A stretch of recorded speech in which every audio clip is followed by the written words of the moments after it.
Good evening. Welcome to the Boleyn Lounge. As you can see, my co-host Mick Purdy's back after his holidays and work commitments. Welcome back, Mick. Nice to see you back.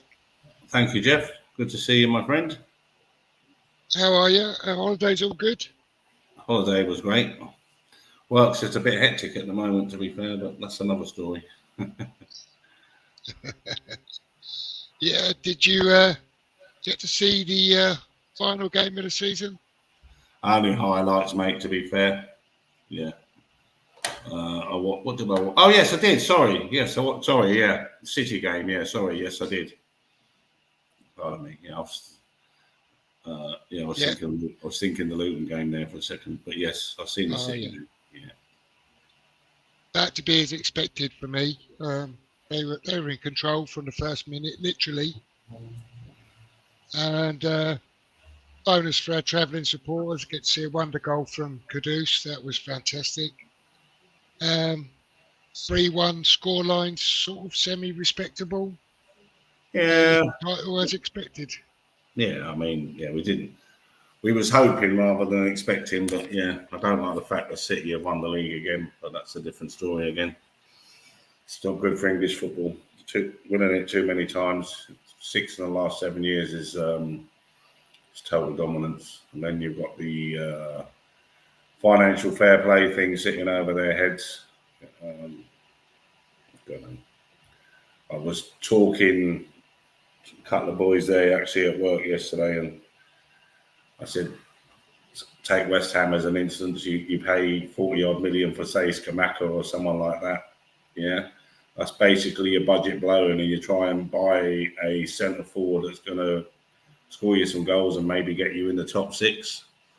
Man City, you think nothing over the last 10 years of paying 70, 80 million just for a centre back or a left back, or, you know, it does smell a bit, to be fair. They can't.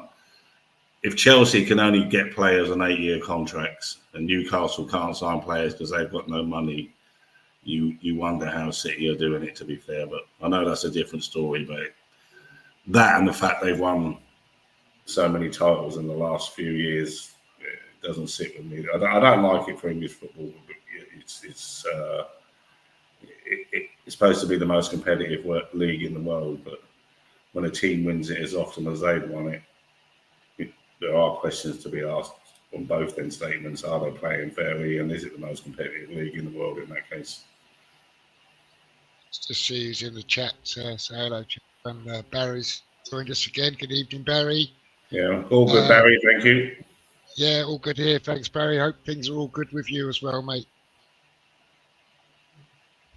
And DiCanio's joined us again. Hi, thanks for joining us, DiCanio. Nice to see you. Yeah, good evening, mate. And Barry saying it's a farmers' league. City will always win. What does that mean, Barry? Yeah. Oh my God, no! I don't believe that. I absolutely. It's breaking news to me. I honestly did not know that. Wow. What did Chelsea want? What did Chelsea want? They was in turmoil before he came in. He took them to sixth. Oh my God! Have we signed Lopetegu yet? Thursday, I think it's due to be announced on Thursday. I'm just looking up this Poch thing. I've got to put these other glasses. I can't believe that. Oh my God! Is Mourinho returning? Yeah, 45 minutes ago, Mauricio Pochettino leaves Chelsea after one season. BBC. He could not have done any more with the state Chelsea are in when they came in. I'm quite shocked. That is shocking. Shocking on Chelsea's part, not on his. They've obviously had a row about something or other, but it's shocking on their part. They've got no idea about football, them people who own that club. Yeah, I find it incredible.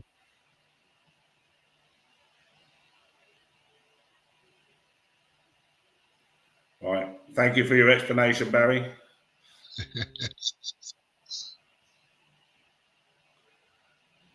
Me too. Last time they got the Brighton manager, it didn't that too. I mean, unless Poch has got a big job lined up somewhere else, that is a shocker for me. I don't think there's a job lined up. Something's happened there. Well, yeah, but I don't know what. But you never know in football. That's quite shocking. That surprised me. That is. Was you expecting that at all, Nick? No, not at all. When they came sixth at the weekend, I thought, well, is it sixth or seventh? Did they come? No, they come sixth, didn't they? They're in the Europa League, aren't they? Yeah. So I mean, the job he's done there in the small time he's been there, considering the club was upside down on its head. And they were starting to look decent at the back end there. Mm-hmm. Well, I don't know. Is Tsday going to Chelsea?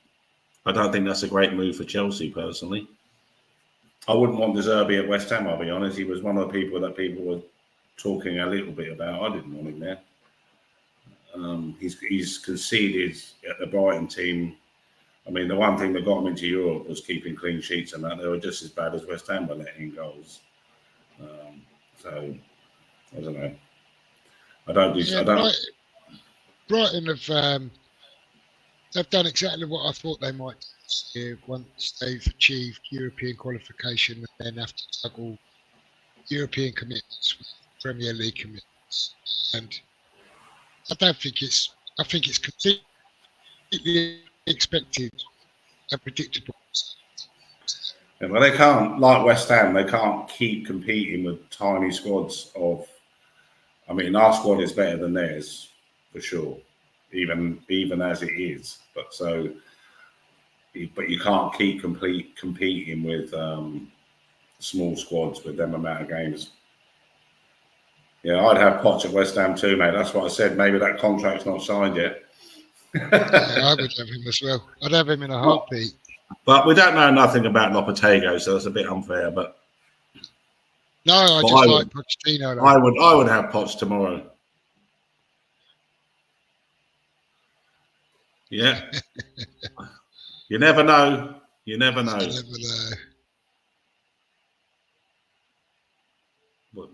Di Canio says he's a Spursy manager for him.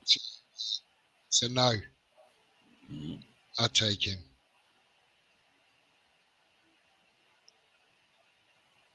Is he better than Loppy? Yeah. See, I guess.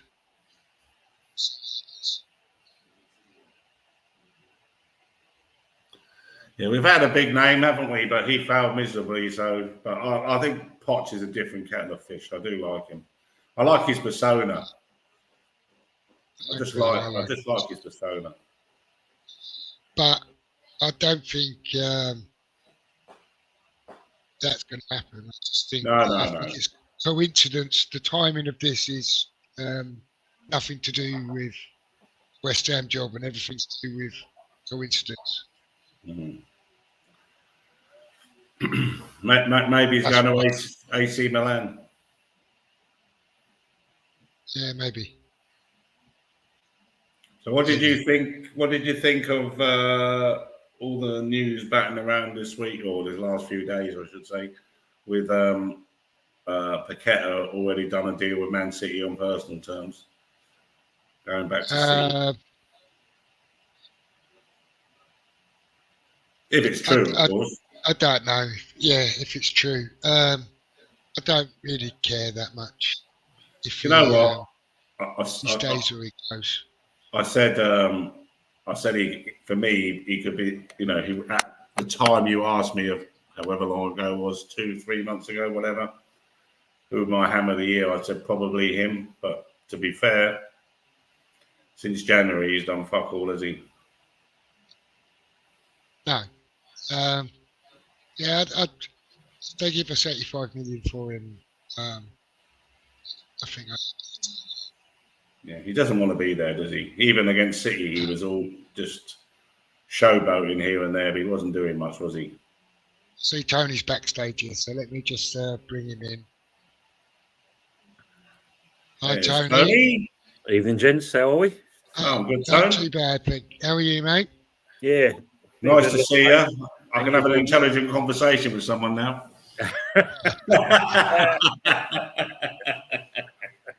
We've just been talking about the game at the weekend, Tony, before you came in, and yeah, what were your thoughts on that, mate? I thought it was a strange formation when I saw it first of all, playing three at the back, but I can see why he did it, and it kind of worked to a certain extent. But last game, wasn't it? Don't need to do anything special, does he? Last game, does he really care at that stage? But I thought we put up a decent fight. I mean, like, when it went 2-1, got a little bit interesting. You could see the colour drain out of Pep's face at that stage, and he's kind of thinking, "Oh no, I was not going to go the other way round." But no, at the end of the day, history in the making. We was there to observe it. I was just saying that. Budgie here as well. I'll bring him in. Good evening, gents. Thanks for joining us, mate. Budgie. Right. I'm just saying it's not good for English football them winning the league so many times, and also you still have to question mark. Repeating myself, anyone might be listening. You have to question mark the fair play situation. I was saying that, like, West Ham go out as an instance and pay 45 million for a striker, and like it puts a massive hole in your budget. But City will go out and spend 100 million on a left back or a centre half or a goalkeeper, and they don't think nothing of it. And Chelsea can't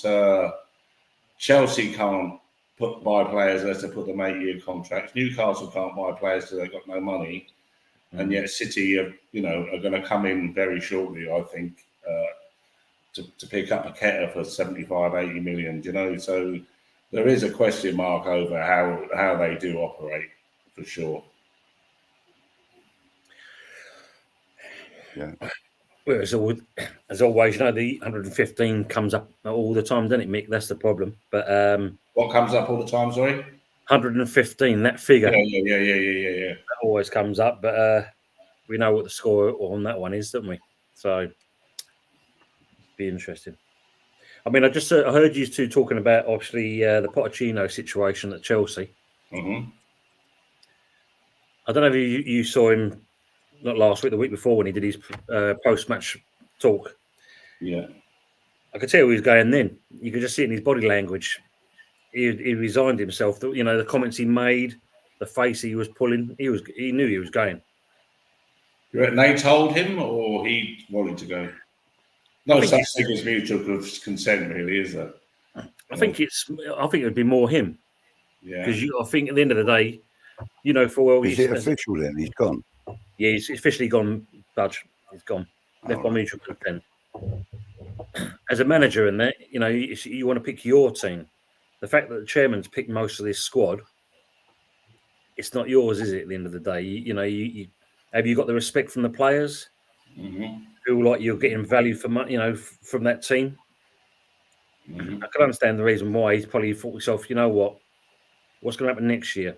Am I going to be involved in the player dealings? Is it going to be the chairman in? Because it's all about him. So, I think he was resigned because I think whoever came in at that point, he was probably subject to failure, regardless. Right. Yeah. But he didn't fail, though, did he? I wouldn't be at all surprised, though, if the next Chelsea manager is an American. I really wouldn't be. The old Leeds manager. Yeah, I was going to say that. Old Jesse. Well, yeah, I mean, either that or one of the guys that's doing really well out in the MLS, really at the moment. Someone like that, they might just go, look, we'll take you to the Premier League. You do what you do here. You know what I mean? It's not going to be that easy, I know, but it wouldn't surprise me with Chelsea. I mean, they're willing to try anything and everything at the moment because, you know, I mean, clearly if they've let Pochettino go, that's a sure sign that there's something drastically wrong at the club. Well, sorry.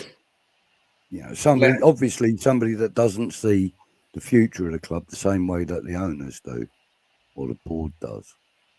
You know, someone with a clear vision like Pochettino. He always has clear vision. And if that doesn't match the owners, then, you know, your time is limited, surely. Well, they've let two of Europe's top managers go, haven't they? And they probably are in the top. They're probably, it's very hard to say who's a better manager than who due to budgets and clubs you're at, but they're probably in the top 10, 12 managers in Europe, aren't they? Easy. Yeah. Both. I mean, the way they treat their managers, though, it's going to be a big, big shock if a big name will go there. Because they're going to look at the club and they're going to go, yeah, but they got rid of him after that long and him after that long. And, you know, they're going to go, oh, I don't really want to be there part-time. Do you know what I mean? So, well, if I was a professional manager, that's how I would look at it. Mm-hmm. I don't think Jose's no job at the moment, Budgie. Yeah, he would never go back there. Never go back. Well, you never know. It's football. Just want to bring it back to this comment from ex-potential anger, and he says, we do know that Sullivan still runs this club, and slop, and it has been since January. There is a bit going around that this has been done for a while, and he's been attending a few games, and one thing another. I don't know what does everyone think about it? Does it put a slightly different spin on Moyes' reaction to Stuyton and one thing another in the last couple of seasons? It kind of throws a little bit of light on the Amorim interview and stuff being very public. Fact from what's actually going to happen, you know. That kind of makes sense now. I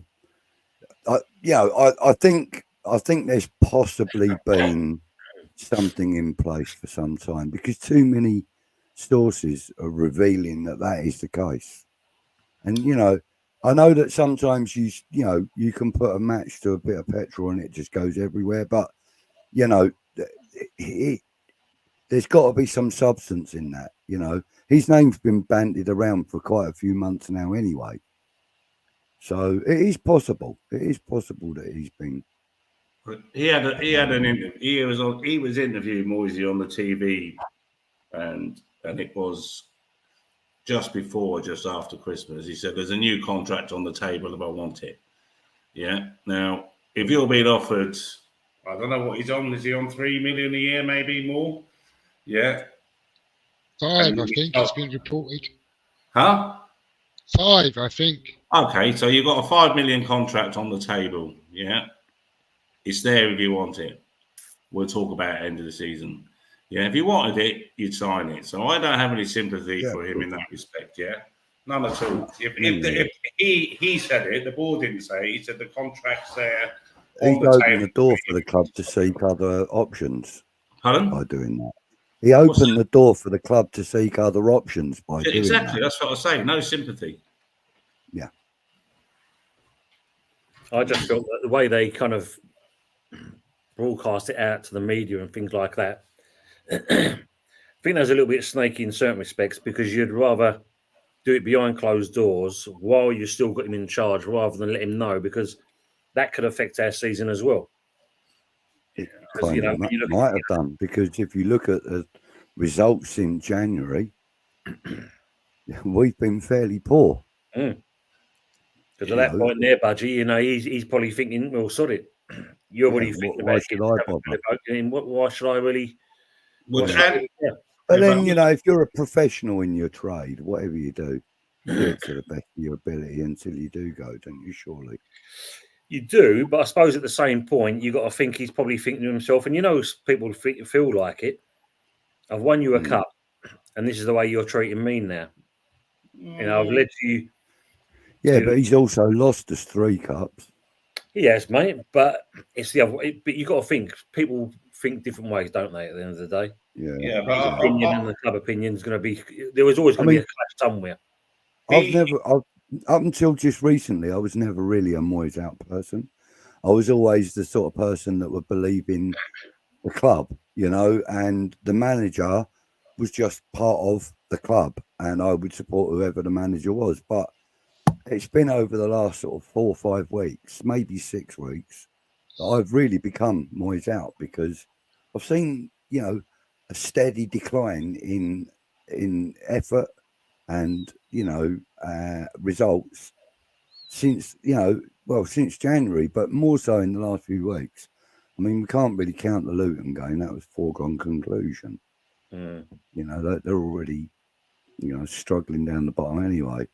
So, you know, I watched the video on YouTube that the club released on all of this season's goals. And, you know, there's quite a big gap between when we were scoring and when we were getting the odd 1 or 2. And, you know, and it was quite a surprise that most of the goals were leading up to and including January. And then from January, it's literally about, I don't know, I think it's about 18 or 20 goals since January. It's a ridiculous number. Well, if you take the Klopp situation, where he's put his hands up and says, I'm leaving, and then there was supposed to be this big, all right, they won the Carabao Cup, so it's a little bit contradictory, but they fell off badly towards the end, Liverpool, because they knew he was going. And the players are just the same as you or I. If you know the boss is going, he's got no interest, you probably turn it down a percentage or 2. I think he was a master of his own downfall. He should have said in January, okay, we'll sign the contract, or I'm going to leave, because I just don't believe that at all. That it's all down to Sullivan and the board. He said my contract is there till sign, but I'll leave it to the end of the season. Yeah, and he's maintained that ever since. You know, in every opportunity he's been asked about it, he's mentioned that. You know, we'll talk about it at the end of the season. You know, so I believe that to be 100% accurate. You know, because it's come from the horse's mouth, so to speak. Whether the actual contract was worth 5 million or not, that's debatable. I mean, we don't know. We'll never know what the details of that contract was. It wouldn't matter if it was 3 million. What I'm saying is he had a good offer on the table, whatever it is, at 61 years of age, to have another 2 years of big money, you know. So, and he's decided against it. He's decided to leave the club. It's not, the club hasn't treated him badly. He had a good centre. 50,000 people stayed behind to wish him well.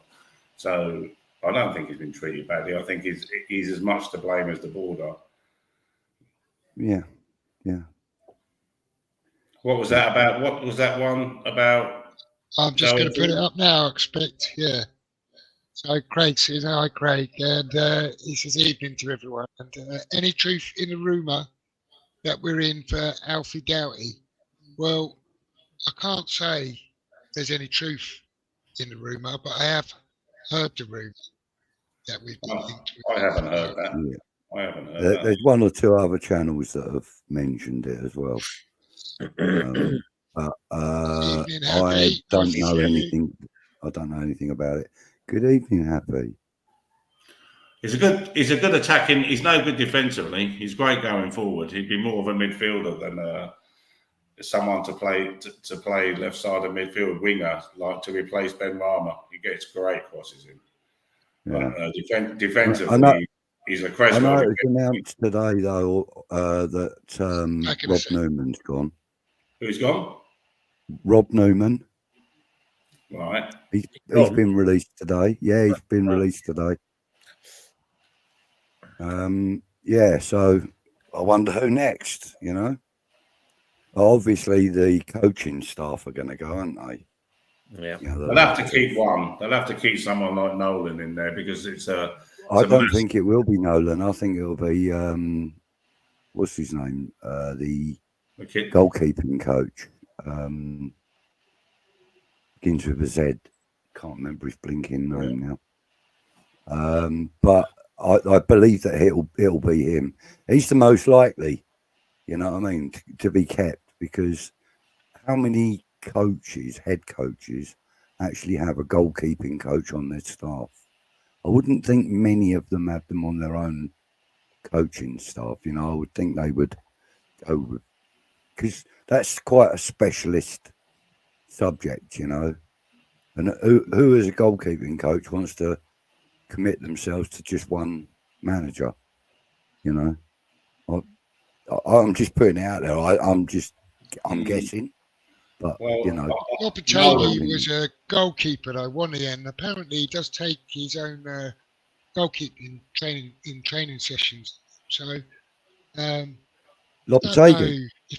I don't know if he desperately needs a goalkeeping coach. Doesn't mean he wouldn't keep him, but I think he desperately needs one. I wasn't. I think you need to keep someone, and I think Nolan. For me, I'd be keeping Nolan just for continuity around the team. Cresswell, that's who they've kept.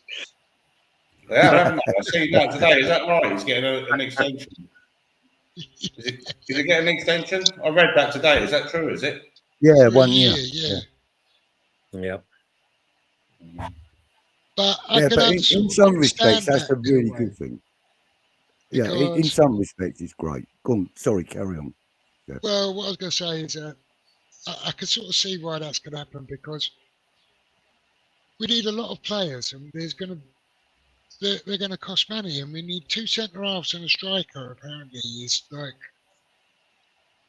and a left-sided attacker. There's not the money don't go that far, so I understand why they've kind of kept Cresswell. Yeah. I'm not delighted about it, but I'm not heartbroken about it.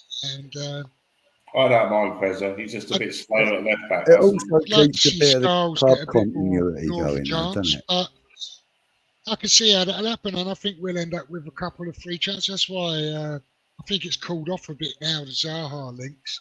But I can see something like that happening. Cheap deal for. I think the Nesri links are completely wild. Yeah. I don't think we're in for him at all. Be honest with you, boys, I wouldn't want Zaha either. I don't especially want him, but I understand the hole that he plugs short term. But he's 31, and you've got to pay a fortune for a 31-year-old. Even looking a little bit. Oh, I don't think he'd be that expensive. Even looking a little bit further on than short-term plug, I mean, Zaha, he's a prolific goal scorer, and he doesn't have to move around much when he's on the ball very often, because he's usually in perfect positions, you know, to take it, you know, maybe take on 1 or 2 players, but that'll obviously slow down. But I still think he's got it. I think he's got it as much as Antonio's had it in the last few seasons. He's not a prolific goal scorer. His record's probably not as good as Antonio's. He's not a prolific goal scorer. He's 8 or 10 goals a season for Crystal Palace. He's not getting like 15, 20 goals a season, is he? Is he not? No. No. I don't know. But he's still physically fit. I mean, that's the main thing. Even for his age, he still looks after himself. So he's still you know, so he's still got that at least. And if it's a short-term thing, then it can't be a bad deal, as long as we have a backup. That's the key part. It's not just getting that and then having no backup. Short-term, 2 year. Yeah, I'd say about 2 years. Money on him, isn't it? It's like, it's a lot of money. It'd be a lot of money that he comes for 2 years. What do we do in the business for that? And he gives us I can see deals like that happening though. They're going to have to go out, pay some transfer fees for a couple of players, I think. especially where we really pinched on homegrown players. So if we're not going to promote them, we're going to have to sign some, and they're going to come at a premium. So there's going to be a couple of hefty fees involved in that kind of business. How much is Doherty going for, Jeff? I don't no idea, to be honest with you. I kind of heard the rumor. I don't know if I haven't heard a price tag. Not sure how firm it is. I like Doughty. I think he's a good player, but it's a great crosser of the ball. It's a great. Yeah, I've got a bit of a theory on him though. I think I might be doing him a disservice, but I think he's having his Hayden Mullins season. I don't know if he recreates that again. Like I say, I might be doing him down. Well, Luton play all the time to get the ball out to him to get it in. So it's how he's played by another manager. But a lot of Luton's attacking was done via him, but his defending at times, because he plays so far up for a wing back, he doesn't always get back. But if he was playing left side of midfield, I think he'd create a lot of chances for us. Yeah, so I don't know about that, but if we're talking about a centre back and a striker, I don't know. Let's say a Solanke and a Tillman, or a Tony and a Tillman. That's big money. So that's why we've extended Cresswell for a year. That's why we'll sign Zaha or somebody like that. We'll see if Solanke scores as many goals next year. Solanke's been in the top flight for 7, 8, 10 years. Yeah, that's the first season he's had what you call a top goal scoring season. I'm not big on Solanke personally. You do know that in the 21-22 season, Wilfried Zaha had 14 goals. Well, that's not prolific, is it?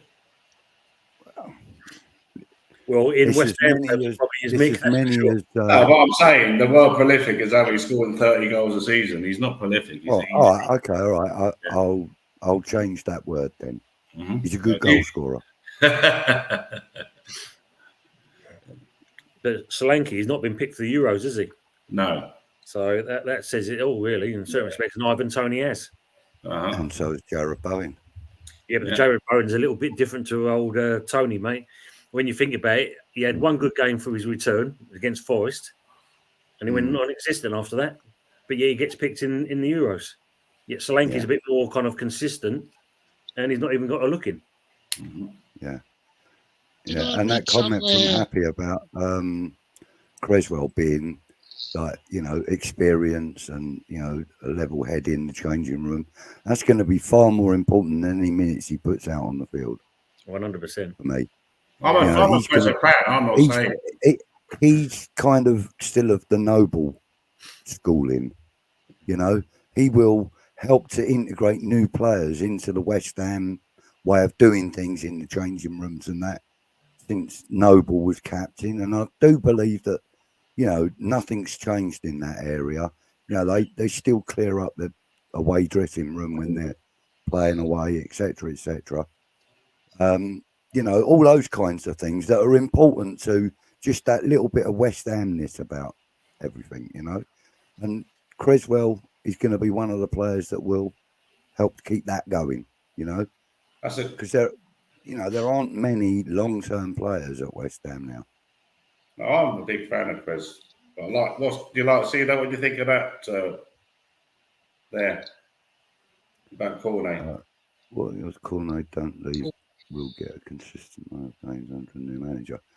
Listen, Barry, in answer to that, my personal thing is I would love to see how Cornet does under another manager. Doesn't matter who that manager is. It could even be, Avram Grant for all I care. Right?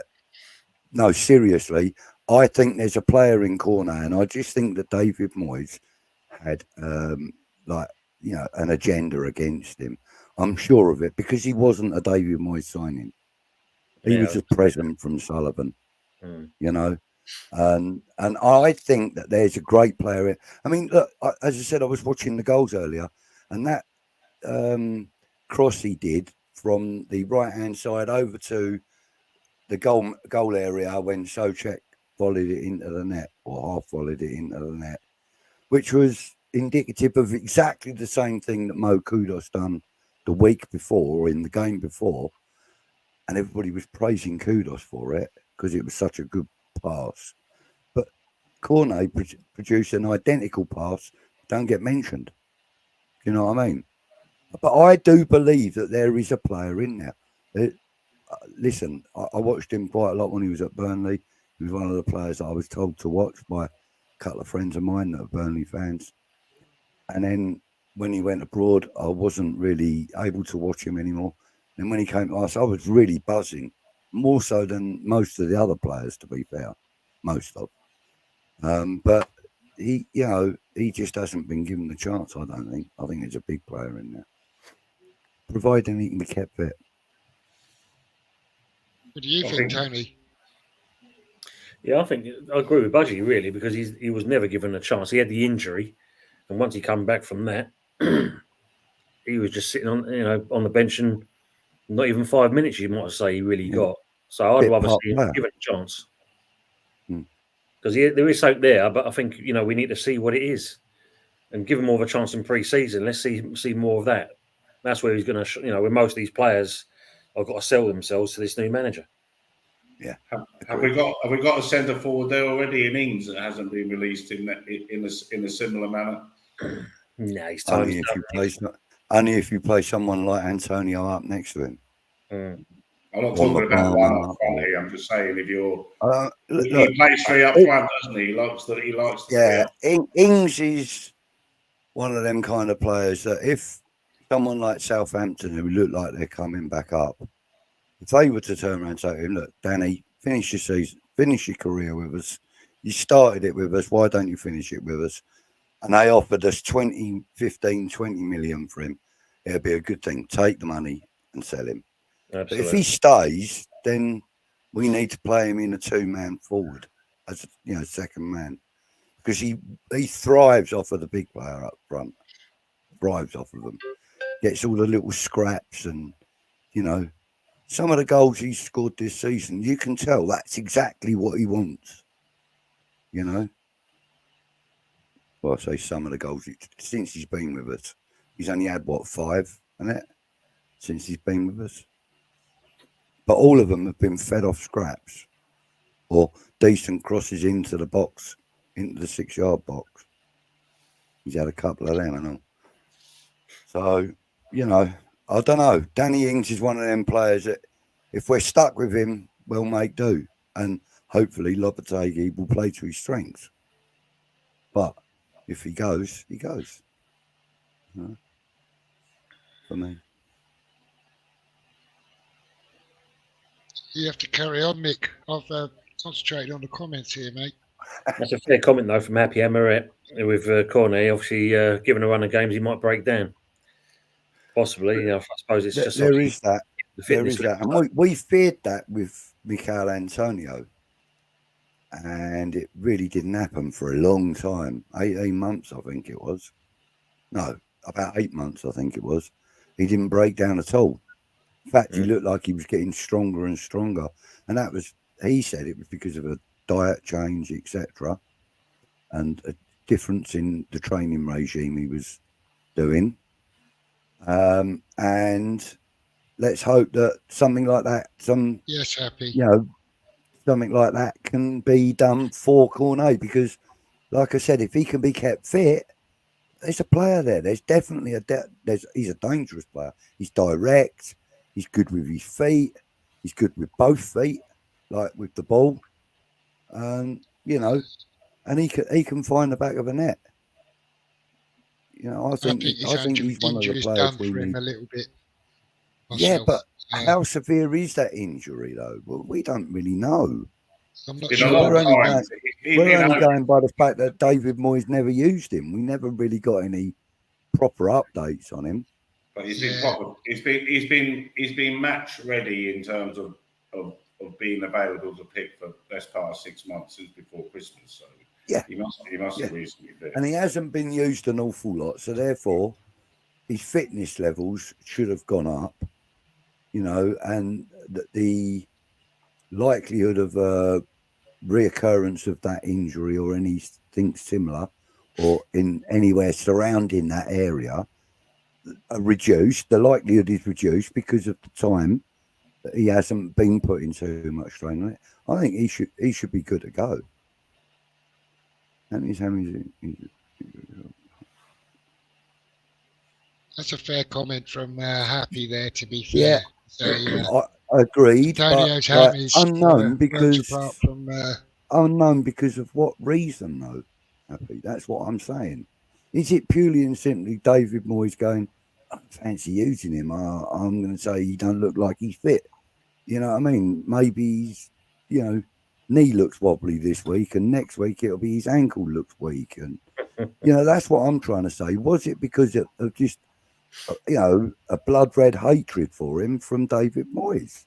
Well, the things That's I the read, question I'm asking. it's only things I've read because like us all, we're not there. But an article I read was that he wouldn't come home from France. He wanted to have his treatment there. Moyes said, no, you have your treatment there. And he said, no, I'll have it in France.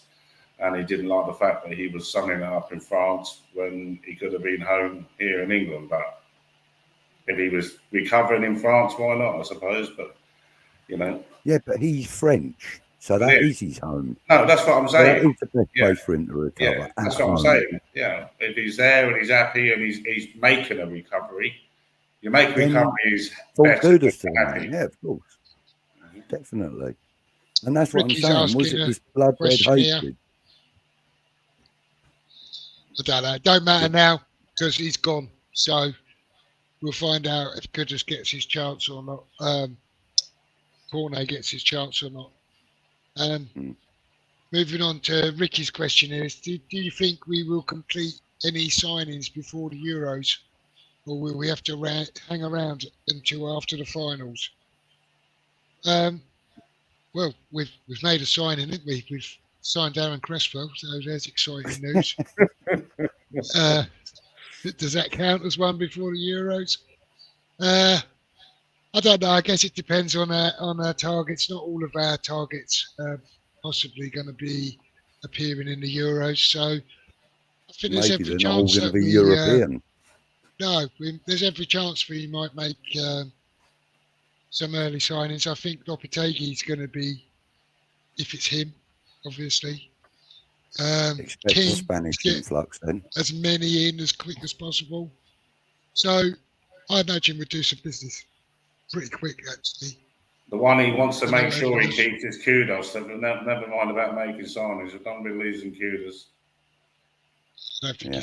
Well, he needs to keep kudos, Bowen, Alvarez, and Areola for me. They're four players he needs to keep. And Emerson. And Emerson, yeah. Sorry, I forgot about my favourite player of the year. Yeah. He needs to keep Emerson too. I mean, yes, he's 32, 33, but still gets around like a 20-year-old. Got a brain like a 30-year-old, but, you know, his body don't let him down. No. You know? Will we make an offer for Phillips? No. No. Listen, nobody at the club in their right mind would even consider an offer for Phillips. Surely. I mean, he cost us points. You know. We spoke about this earlier, Ricky, about we did. I don't really know too much about Lopetegui, but we're big fans of Poch on this screen. Well, three of us are anyway. I don't know about yourself, Budgie. Well, you know, I think Pochettino does a great job at whatever club he's at. He proved it at Southampton, proved it more at Tottenham, and he proved it again when he went to PSG. PSG. And then he's come back to Chelsea, and he's made a team of really good footballers, but all individuals. He's made them start working as a team. It took him a long time. And he's now found a decent 11 for himself, which he doesn't regiment either. He does change things around quite a lot. But he found himself a format with the boys, and he's got them working. He's got them playing well. He challenging for a European slot this season. That's not bad. Well, they're in That the is Europa not League. bad. Well, they're in the Europa And League. then he gets sacked. I think he's been hard done by, if I'm honest with you. You know, Yeah. I wouldn't want him to come to West Ham because West Ham would ruin him. Our board would absolutely ruin that man. He'd never manage again. Do you know what I mean? Well, you never know. We might be able to coax out Claudio Ranieri. He's just resigned, retired from football. Never know. Never tap him up. Get him out of Mate, retirement. I'm happy with Lopetegui. I've got to be honest. I'm Yeah, happy we with have to him. see how he goes, Budgie. We don't know. We know bits about it, but we don't really know. Well, I personally don't know a great deal about it. But No, yeah, but give for it go. a man that can get Sevilla to a European final and win it, right? The Europa League final and win it, sorry. And also into the Champions League 3 times in a 4-season spell. For me, that's bloody good going. That is really good going. You know, and if he can do that with Sevilla, who were probably, like a top 8, top 7, top 8 team in Spain. They've never been top 4, really, to be fair. Not for him, anyway. So I'm looking forward to it. I think he's got a lot to offer. And I'm pretty sure that providing the players buy into his, his mode, as it were, I think we're going to do well. I think he'll do well. Well, let's hope he does, because that's what is well. What would you say? We're out of Europe. A bit of a question you asked me for, but now it's a new season. If he comes in and does well, what is well? Considering we're not playing in Europe this year, so we're not stretching the squad. What's well? Mhm. Would winning the cup and being in the top 10 be good, or? Oh yeah, what is the expectation for him? What is to do? What, in the first season? Yeah. Yeah, Well, for me, I think semi-finals or better in any of the 2 major domestic cups. Qualifying for maybe the Europa Conference League at the end of the season, so 7th place. I think that would be an extremely successful season for him. yeah, that's quite high expectations. Then It is, would you but say? then we've been spoilt over the last few years, Jeff, and my appetite has grown with that. So, I think I think we as West Ham fans have earned the right to at least aspire, okay, maybe, a semi-final in both domestic cups is beyond our reach, but in one of them, surely. I mean, we got to the quarterfinals of the League Cup this year, or whatever you want to call it. And then we rolled over and let Liverpool shag us nasty. It was ridiculous. But the way we performed against Arsenal in that quarter-final was beyond belief. So what would your expectations be, Tony, of what will be a good return for Lopetegui in his first season? I think if you look at it, depending on what players we bring in, because that's going to be the key part for me. If we get into the top 10, I'll be happy with that for his first season.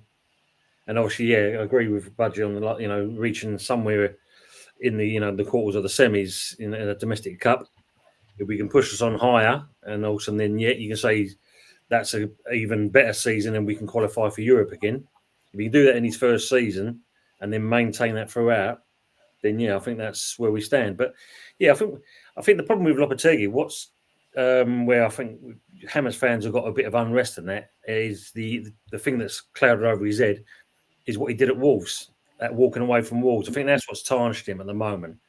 So I think when he comes into the club, he's got to get over. He's got to kind of prove to us that that was a one-off. I didn't like what was going on, or the setup at Wolves. I'm enjoying myself at West Ham. And we see they outright told him there's no money for you to invest in the squad, get us into Europe. Yeah, but if we get you there, I want to maintain, some kind of challenge there. Oh, well, I'm sorry, you can't do that. All you got to do is get us there. I mean, come on, I'd walk away.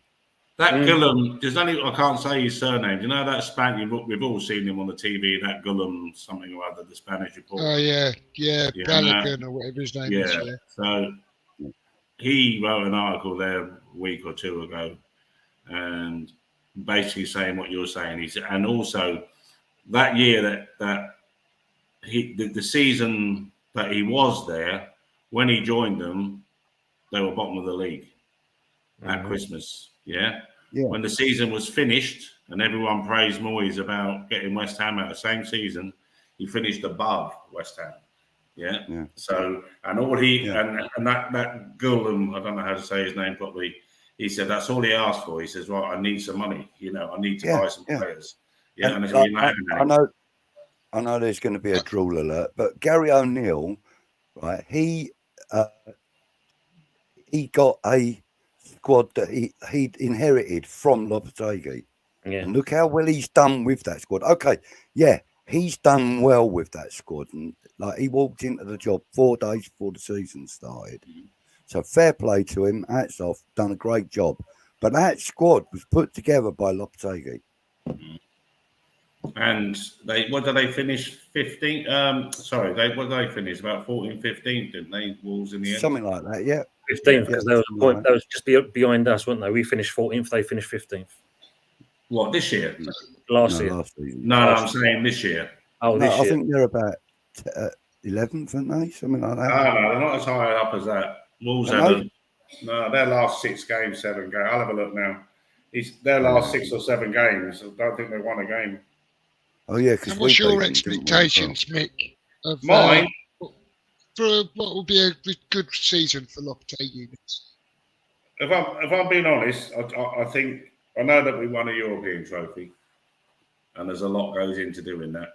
I think probably even more than some of us sitting around the table would even realise how hard it is to keep the squad, have 3 successful seasons in Europe. But like everyone else, we never ever seem, no matter we're either at the bottom of the league, we don't want to injure players, so we don't go for the FA Cup. I'd love us to win a domestic trophy and obviously stay somewhere around the middle of the table so that we can, we can enjoy the football. The trouble when you're at the bottom of the league, and we know that, is the football gets staler because you're scared of losing, scared of dropping a point. We have a good start and we maintain 7th to 10th throughout the season and win the FA Cup or League Cup. It's a great season. But we need to win something. I mean, I'll be dead in 43 years' time, but someone else might be sitting doing the thing going, no, it's 43 years since we last won a cup. Yeah, it'd just be nice. Wolves finished 14th. Did they? 14th, right. 14th, Okay. Yeah, so for me... sorry, just quickly, the other thing on your point, Mick, was a lot of things that a lot of people tend to forget is that we went through that Conference League competition unbeaten to the final. Not many teams can do that. They might lose a leg and then win back. But not many teams have gone through a whole season. Yeah, Man City did, but they're exceptional anyway.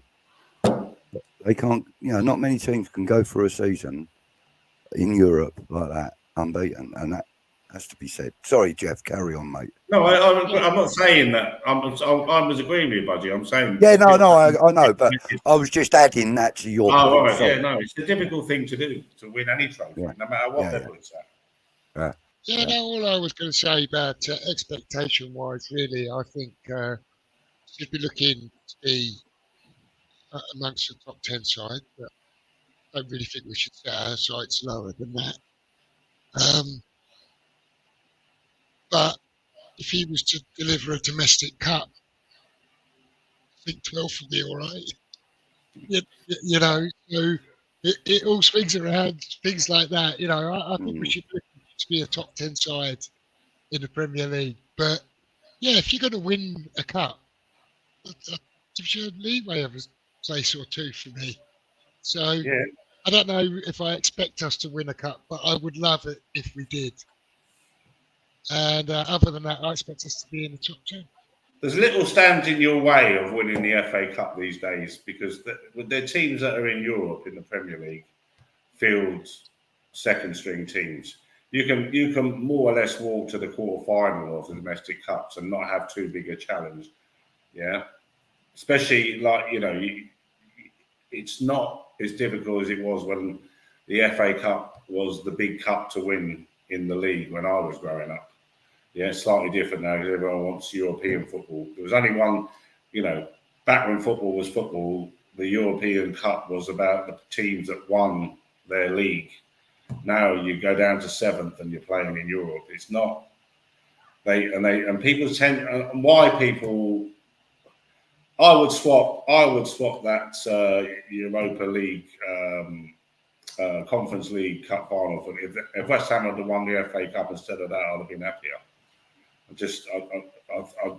The Europe thing is overtaking the league. It's still, for me, the biggest domestic cup in the world. For me, because I'm English and I'm in the English league, people say they won the Scottish Cup or the Dutch Cup, but the FA Cup is historically like one of the great cups in world football. So I would like us to win that again.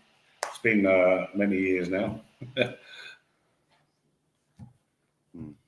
Actually, the FA Cup's the only domestic cup that's televised live in like non-speaking English, countries. What I mean is, it's got the largest number of networks covering it. The FA Cup final every year, even now. A massive like 20 or 30 different networks year and after year, and that's because they've been struggling. Sometimes you have to, obviously, you need to protect your Premier League status, but we always seem to struggle in January. We'll play this player and that player, not play in, not and get. We had to bring Declan Rice on to beat. Who was it now? Kidderminster. Kidderminster, yeah, crazy. Yeah, but he done the job.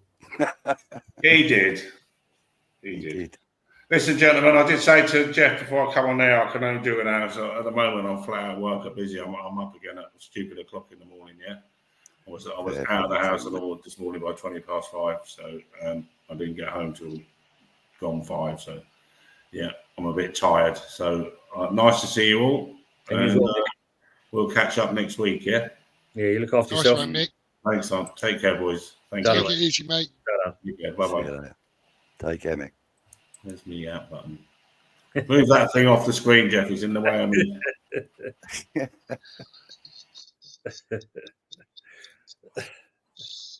I'll take it out. You can close down now.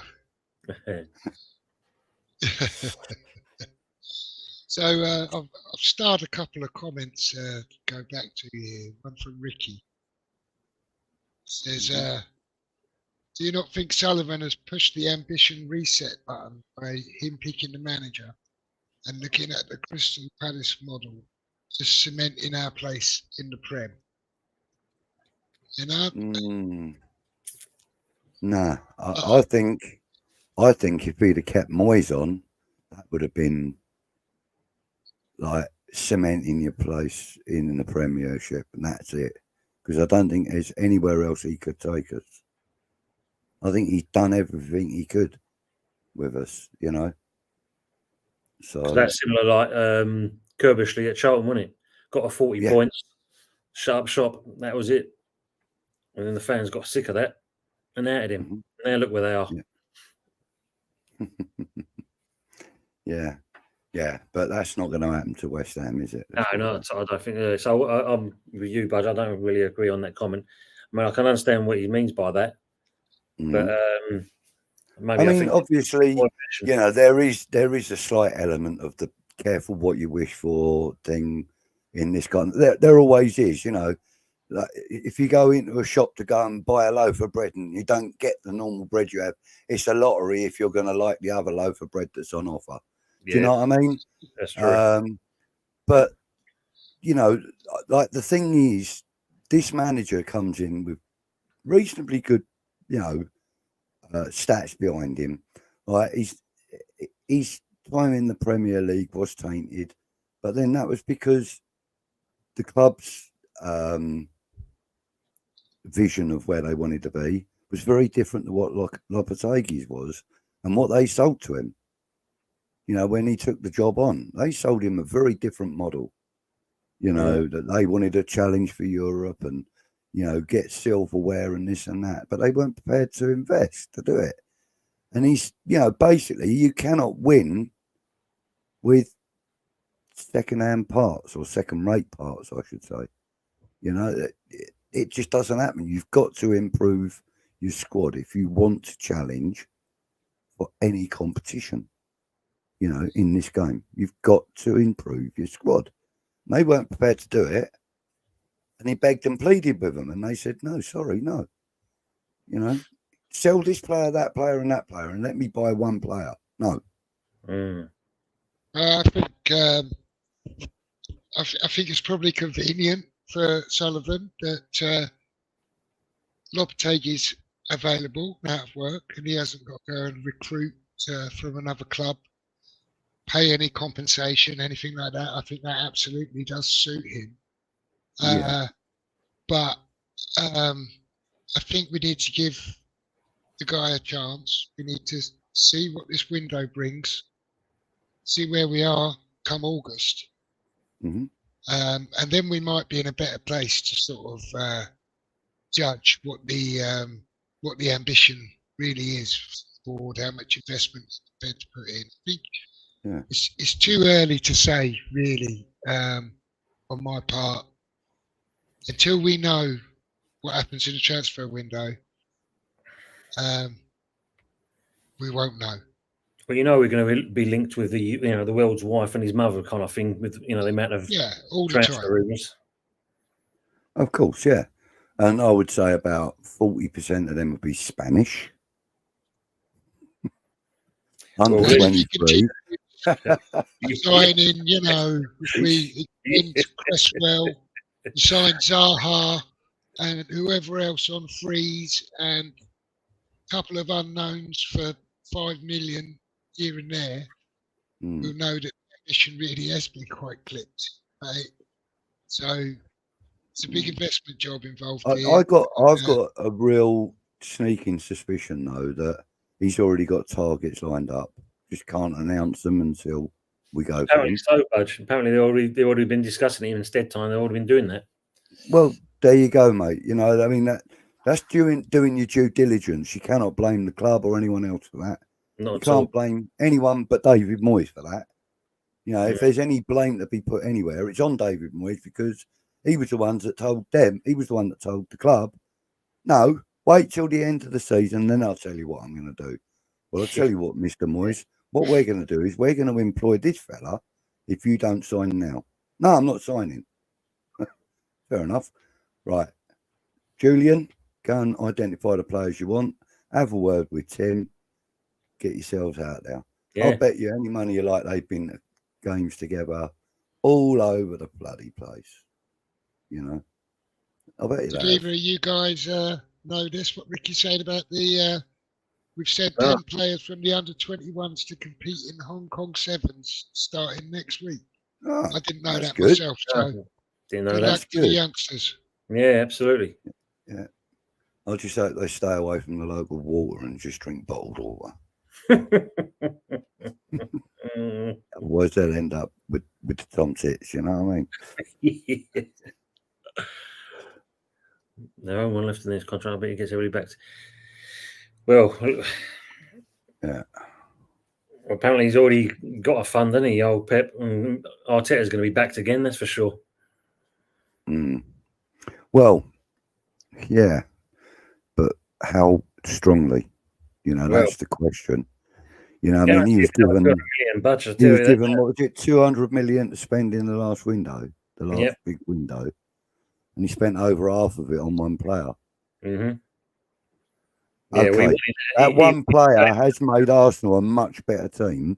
Absolutely, a much better team, and I don't think any Arsenal fan would deny that either. You know, at the beginning of the season when they first got him, 105 million, what for him? You got to be joking me, right? But then they saw what we saw for the last 4 or 5 years. Exactly. You know? I've already put it to him, Budge. I've already put the question to the Arsenal fans I know, and basically they said, I just said to him that, if you didn't have him in the squad, what position do you think you would be? And they said, some were saying third, which I thought was a bit okay, but some a bit more realistic was like fourth or fifth. Right. I have to say, I think this is a really good point from ex-potential anger here. He says, the fact that we know Lop has already stood firm against a board that wouldn't support him in the market is baffling to me. How anyone thinks he's going to have a good go under Sullivan.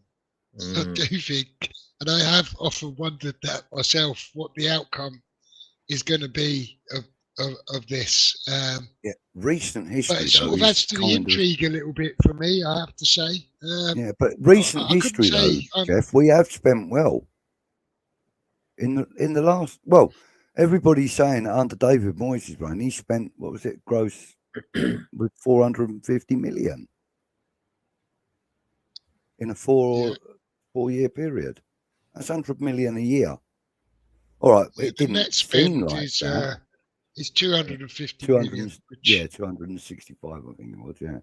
Which I think is a bit, I know everyone likes to take the headline figure when it comes to spending and bandy that about, but I do think that the net spend is a much more relevant figure. Yeah, but even 250 million for a club like West Ham is a lot of money. About 50 million a window works out. Yeah. Well, not many more clubs do much more than that every window, do they? I reckon if you were to look at Man City, I reckon they would probably average out about 120 million a window. Yep, agree on that. If you look at Man United, it'd probably be somewhere about 65 million a window. If you look at Arsenal, it'd probably be somewhere around 60 to 70 million a window. I've got the net spends here, actually. All right, well, there we go. Let's have a look. Something I did before. So I can tell you.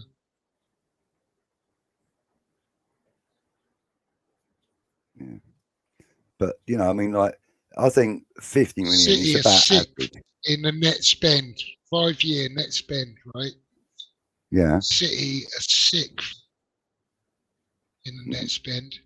That's because they spend well. They spent 326 million. In a 5-year period, is that? 5-year period. Yeah. Right. We spent 233 million in 8th. Okay. Who was top of that? Got to be Liverpool, isn't it? Or Chelsea? Liverpool are 9th. Oh, really? 221 million. Right. Yeah, Chelsea Chelsea's top. got to be at top. Yeah, Chelsea, yeah. Well, I'll tell you, instead of just talking about it, I'll put it up. That's a good idea, look. All right, we're still learning all this technology stuff, Tone. No way. He says, yeah. Is it raining where you are, Budgie and Jeff? Yeah, it has been, mate. Down here. Yeah, it has been. Down here, just peeing down here constantly at the moment. Whereabouts are you? You in London?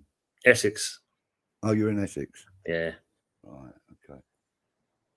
Yeah. Yeah. Well, I'm at one end of Sussex and Jeff's at the other end, more or less. I am literally on the Surrey border. Oh yeah, because you're more near up that way, yeah. There now. Right next to Gatwick. There we go. 672.95. Man United. Yeah, Man United have been spending like going out of fashion. Tottenham. Oh. So that's the net spend for the last 5 years. So, yeah. Yeah. Net spend.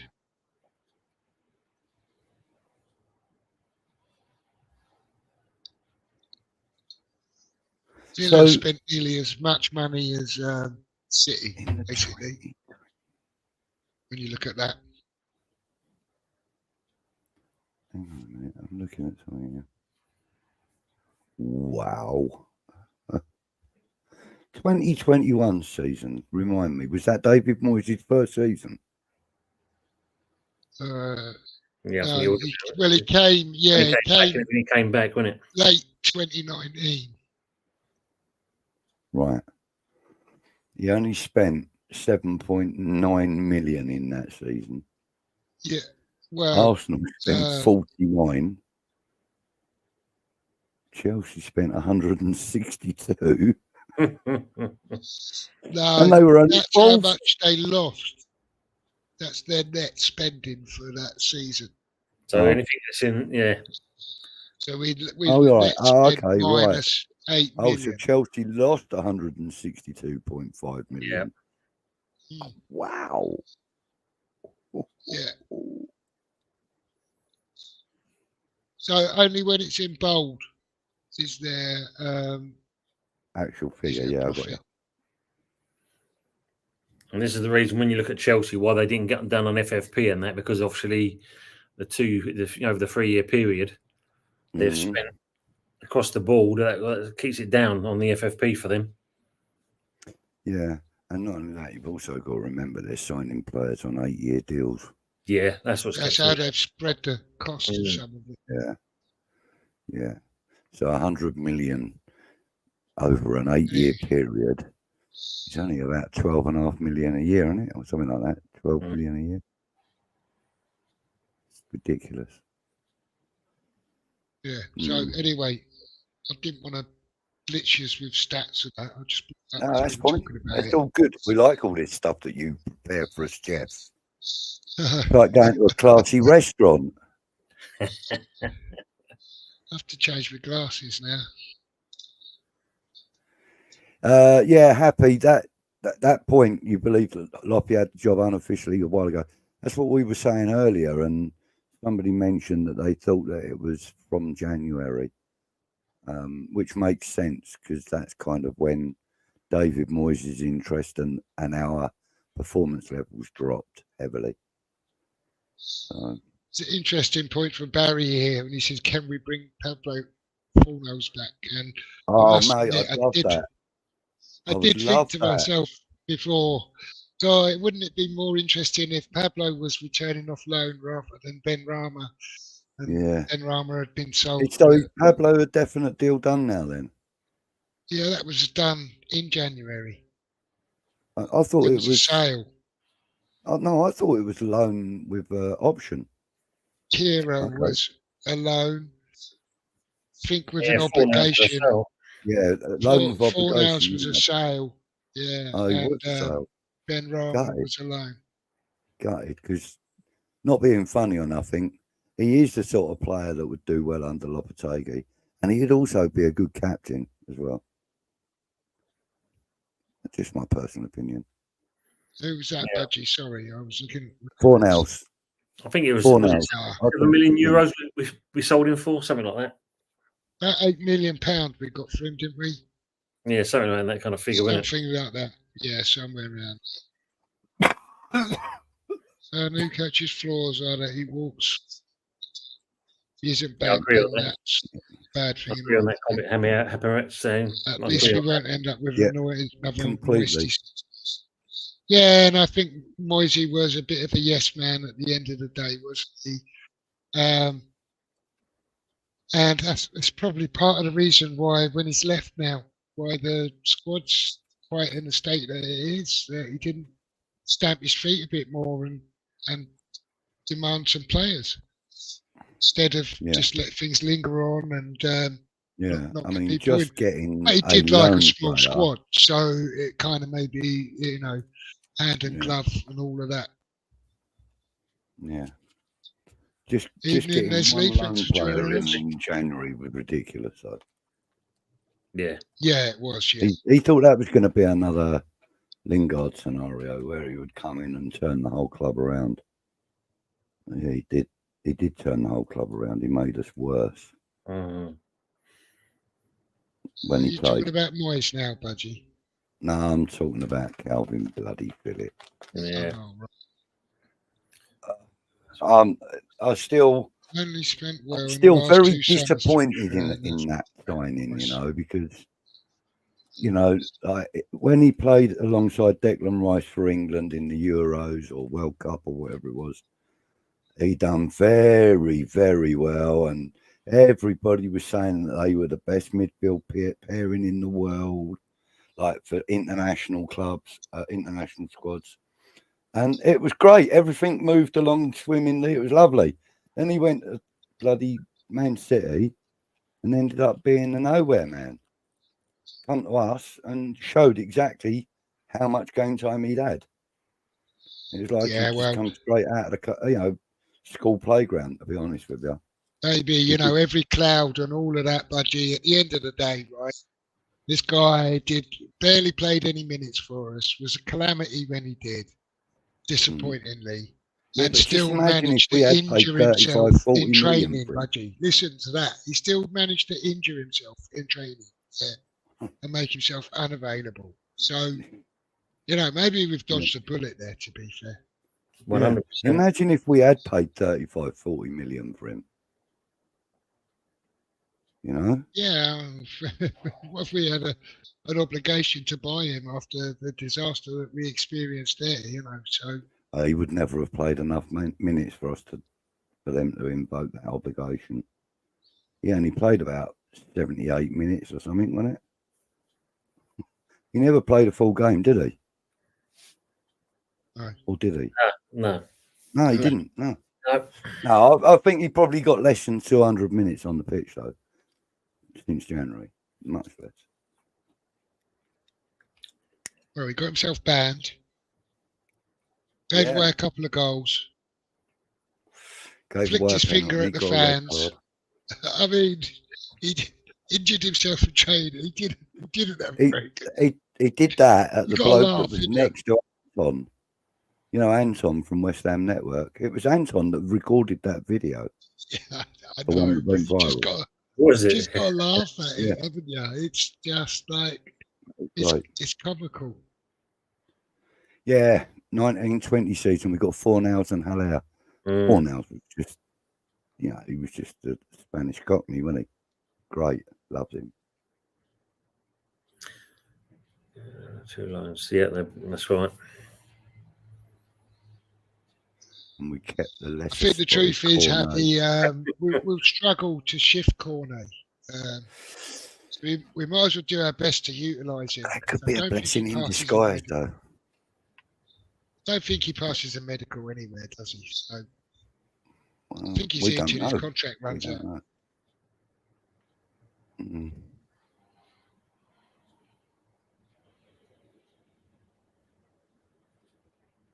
Players leave at a loss on what we bought them. The minus figure. Does the minus figure come off our trend? Don't know.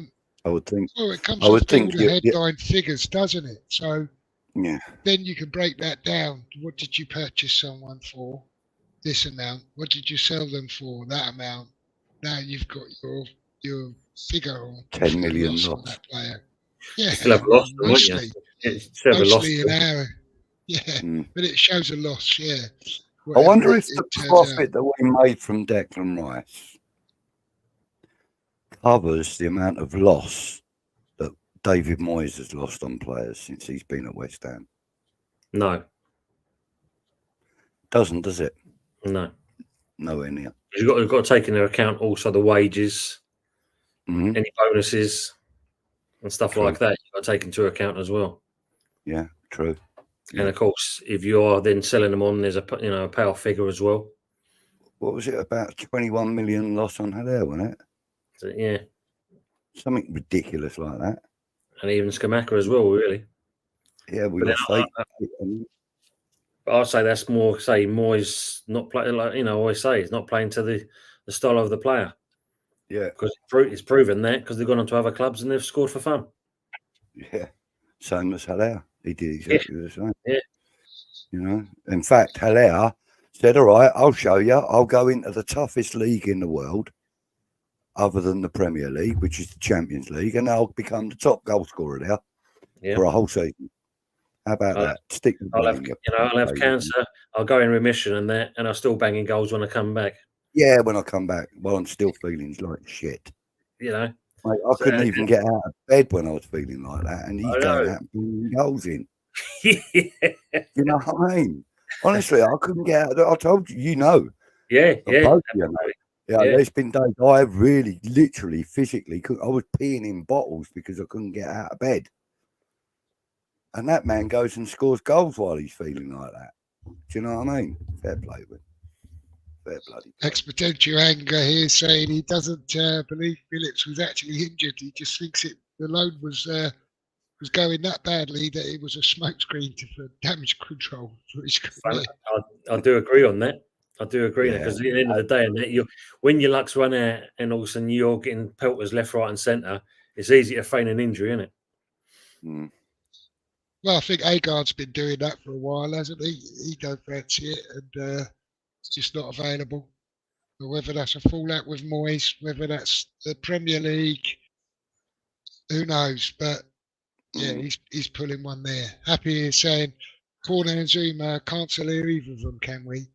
And I mean, she's right, isn't she? What medicals are they going to pass? Either of them? What Oh, football? Kurt Zuma's never going to pass a medical, not even for a bus driver. No, seriously, with them knees, mate, he ain't exactly going to be a like floor tiler or anything like that, is he? But the thing is, such a good player in Zuma. It's just his mobility that lets him down. You know, and I know we're all very critical of that, very critical. But there have been times when, without Zuma in that back four, we'd have been stuffed by teams that should never have got anywhere near us. You know. Yeah. Okay, Ricky but also, saying, you know, equally, when he's been in defence, we have been stuffed by teams like Palace. But yeah, go on, carry on, mate. no, sorry, Ricky's here saying, coordinating Zuma and Agard, we will never make our money back on these guys. And Not I a kind chance. of see where he's coming from, Yeah, mate, there's not a and what chance. he's saying. But I do think we get lost sometimes in the value that we get out of a player. And once you've had your use out of a player, I think some of the purchase price can be diminished a little bit against any sell-on. Yeah, You don't have to measure one against the other. kind of like And I buying a do new think car. that It we've had, depreciates the minute you drive it a out the bit of showroom. depreciation. And I do think Zuma's got quite a lot of depreciation on him. But we have also got a fair few miles out of him as well. So Yeah, mate, we got a European Cup out of him. yeah, you know, I mean, with Soufal, for example, £5 million, even though he's not the best and gets exposed now. You look at what we've had out. I know, of but him, we'll it's still like, get $5 million for him if we sell him now. Yeah, absolute steal. He's absolute value for money. You know. Yeah, You can't like always measure it against. Yeah, we've had more. Yeah, Dawson, another one. We got much more out of their value than what we paid for them. I mean, it kind of works that way at West Ham at the moment, doesn't it? The smaller price you pay, it does on the some bigger of the them, player becomes. You know. We're in trouble. Yeah, I mean, like we've done our little shopping plenty of times, haven't we? You know, for players, you know, like the likes of Craig Dawson, Danny Ings, and okay, Danny Ings hasn't quite come to fruition, but like, you know, players like Dawson, and you know, they've been integral to our seasons, and yet they were the cheapest player on the pitch, on many occasions, you know. And it seems to be that when you buy these, okay, Dawson's slightly older and he's very professional, but even if he had been a younger player at the time we bought him, I think he still would have put in that double effort for us because of the atmosphere around the club and the way the fans are with the players, etc., and so on and so forth. But you know, they just seem to go that extra mile for us, the cheaper players. They always do. Now look at Pablo Fornals. We paid 17, 18 million for him. Cheap. All right, he was 22 at the time. but cheap, really, really cheap. And look what a player he became for us. Happy saying, we ain't talking about losses on injured players, the likes of Cornet or it's the dramatic losses on players he has ruined. So I guess that's a bit of ground in there as well. It's hard to argue against some of the players that he has arguably that he has ruined. It's a fair comment there. Like players like Skamaka, we mentioned him already, but it was such a quick turnaround with him. One season we had with him, and he didn't play the whole season either. He only got I think it was about 18 appearances or something. Ridiculous for a player of that stature. He was so good. He was really good, and we could all see it. David Moyes wouldn't play him. He'd rather play Mikel Antonio or Bowen up front, which I always thought was it's like having, it's like having Declan Rice and playing Calvin Phillips in front of him. Ridiculous.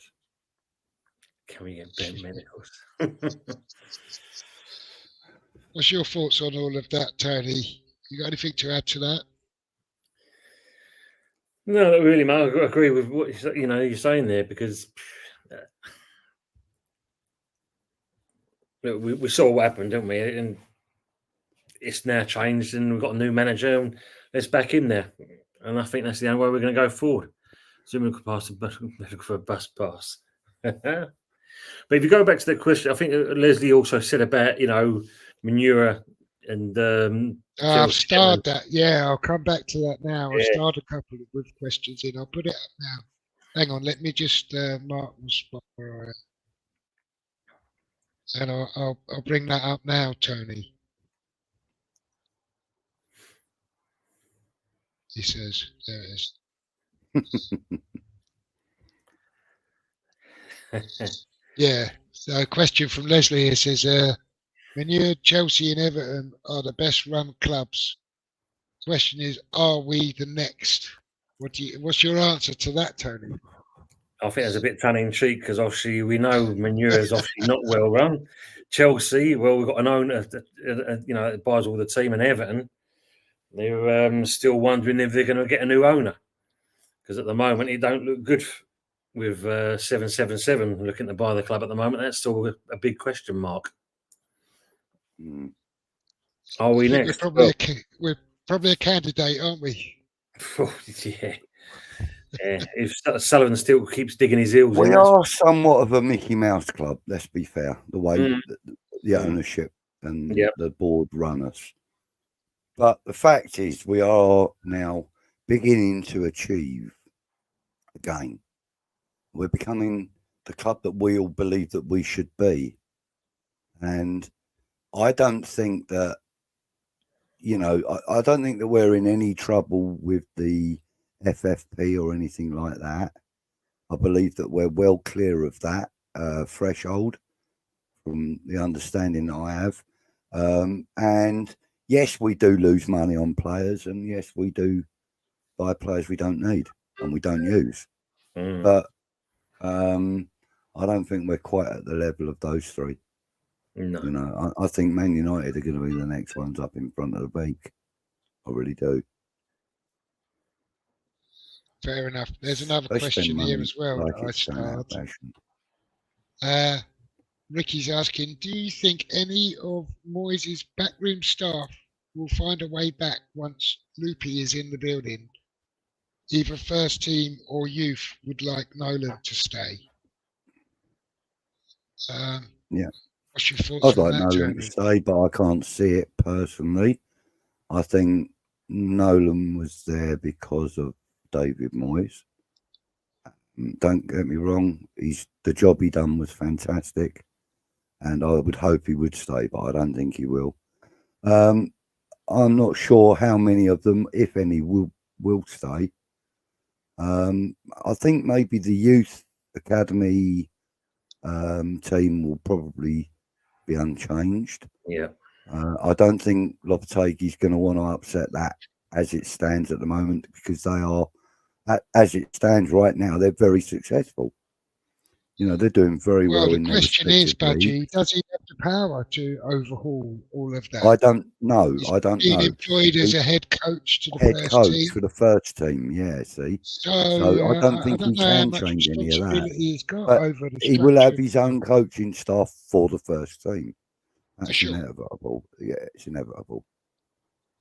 And I we think sort of you know, touched on it earlier, didn't we? Go on, Tony. so I think if you look- Heitinger's already gone. who's that?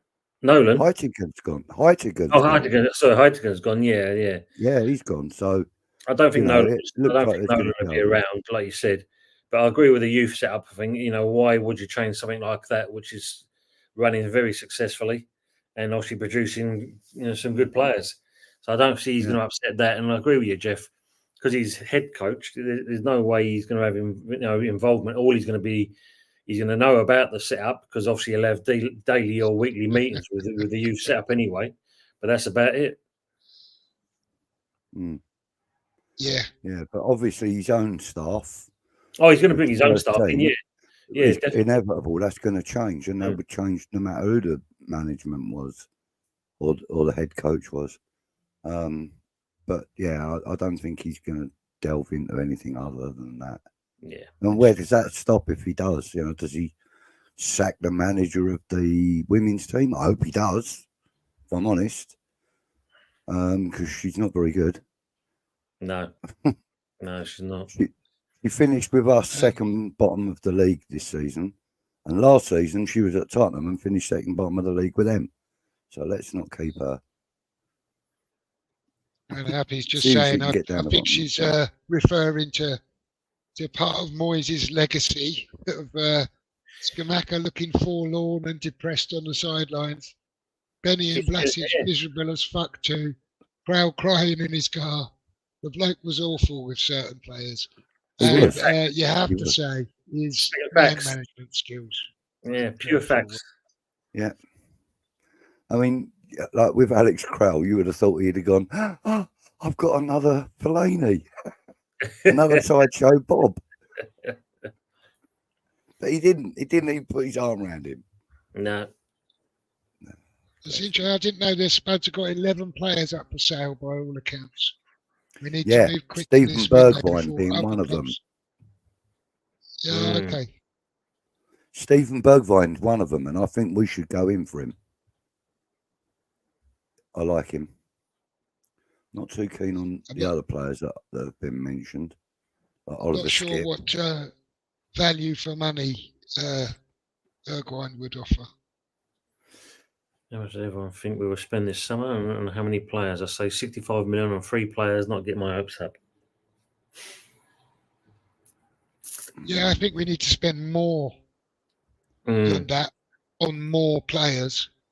But I wouldn't be surprised if Ricky's not far off. Yeah. But we've got to sign 4, I think. We've got, I think it was Hammers Chat and West Ham Network both said around the same figure, between 60 and 70 million already in the coffers. That's without making any sales. So there's already about 60 million in the coffer. Somewhere around £100 million ish, maybe just below. More. I'm sure I heard something. I'm trying to think where I bloody heard it from the other day. But I was hearing a figure of 150. Yeah, 160 or something if we get sell Paqueta. If we sell Paqueta for 85, they'll get 65 of that in the kitty. They won't get it all. They won't get it all. And the only way they'll get all of the transfer fee is if, for argument's sake, we did sell Danny Ings for 10 million. They'd go, right, yeah, you can have that 10. It'd be a dream to sell Danny Ings for 10 million. I know, I was just using a round figure, Jeff. No, but I'm kind of saying it tongue in cheek, but it really would. Yeah. I mean, can you imagine recouping £10 million for Danny Ings? I can't see us getting 10 quid for him. Getting his wages off of the wage bill. I mean, it'd be superb bit of business, but I don't think that's going to happen. 110 grand a week. What he's on? Really? That's what I've been told I today. think his wages get inflated a little bit, but he's on big money anyway. Yeah, well, Definitely. I heard today that it was 110. That's what I heard today. Could be wrong. Yeah, I think we're going to sign about 4 or 5 players, depending on if Paqueta leaves or not. Yeah. And if he does, maybe we'll sign 5 or 6. I'm going to have to make a move myself in a minute, Jeff. Sorry. Yeah, no problem, Budgie. It's just that I need to get to Tesco's before they close in 25 minutes. Yeah, no, I've got to bounce off soon myself, Jeff, as well, because I've got to work in the morning. No worries, Tony. I'll skip through these comments. And yeah, you guys, if you want to shout your channels out before you shoot off, please do that. All right, I'll do mine first then. Go on. Right, thank you. Yeah, you can catch me on West Ham Network on Wednesday nights at 10:30, doing the Old School Hammer Show with Kieran from Australia.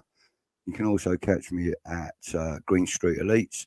I haven't put a lot of content out on there just recently, but there's a few old interviews on there, and I'll be doing a few more very, very soon. Thank you. Over to you, Tom. Thank you, mate. Thanks for the people in the chat watching us all in there. I appreciate all your comments. Early Doors Football TV. Tomorrow night, I'm doing my regular show at 8:30, the Good, the Bad, and the Ugly show. And then on Sunday nights, hopefully these two that's with me will be on for the weekend show for the Sunday night takeaway, 8 o'clock Sunday nights. Thank you very much, Jeff. Thanks for the invite as always. No worries, guys. Thanks to both and also of you. On the point that you made, Tony, thanks to everybody in the chat. Don't forget to share this on your socials and let people know about it, and see if we can get the subscriber count up. Thank you. Exactly. Thanks for that, Budgie. Yeah, thanks for you guys for joining me, and all of those in the chat. And thanks for your support that you've both given me in the short time I've been doing this. And You're welcome.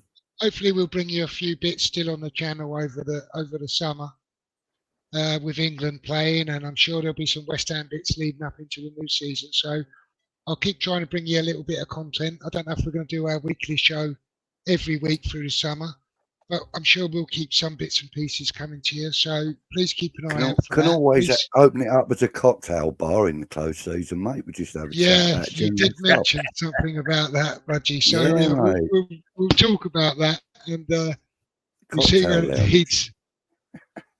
But thanks to everyone for supporting us, and those that come back every week and watch us. Really appreciate it. Really appreciate your interaction and input. And big shout out to Happy Amaret doing the moderating. Absolutely. Thanks, Happy, for that.